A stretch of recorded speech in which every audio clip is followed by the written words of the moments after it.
une petite unité de fabrication de kit-dents. Maintenant, je réponds à tous ces Congolais, à toutes ces Congolaises pour dire désormais, comme on nous posait la question de savoir pourquoi vous ne faites pas la promotion de la production de kit-dents, maintenant je demande à tous les Congolais d'acheter ces kit-dents qui sont made in Congo.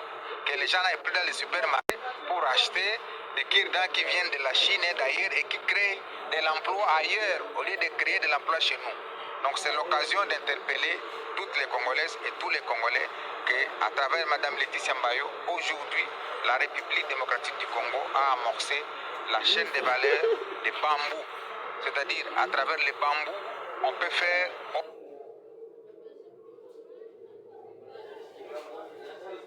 autant de multiplications d'autres sous-produits, dont le premier qui est visible, ça s'appelle cure-dent. Et donc, nous avons protégé la marque pour que quelqu'un d'autre ne vienne produire des cure-dents avec la même marque. Et donc, c'est une marque, c'est une exclusivité qui est réservée à elle. Elle bénéficie de tous les avantages liés au code des investissements, c'est-à-dire elle a des exonérations jusqu'à 4 et 5 ans.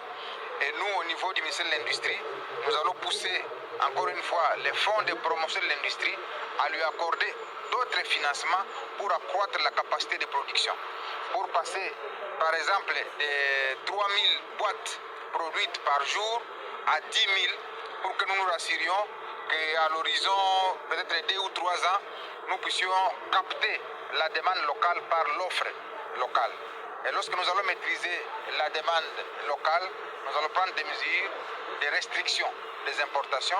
Et ces mesures sont notamment liées à des surtaxations. On peut surtaxer parce que pour respecter les règles de l'Organisation mondiale du commerce, on ne peut pas interdire comme tel, mais on met une quotité sur l'importation de ces produits-là pour que l'importateur trouve l'impossibilité de vendre sur le marché local et les pousser à acheter les produits locaux.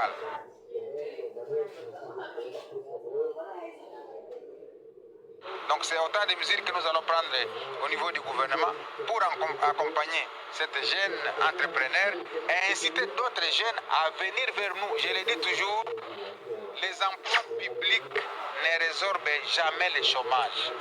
Ce sont les emplois privés qui résorbent le chômage. Le gouvernement n'est là que pour créer les conditions aux privés de pouvoir faire leur travail. Donc bravo à Mme Laetitia Mbayo, bravo aux autres jeunes.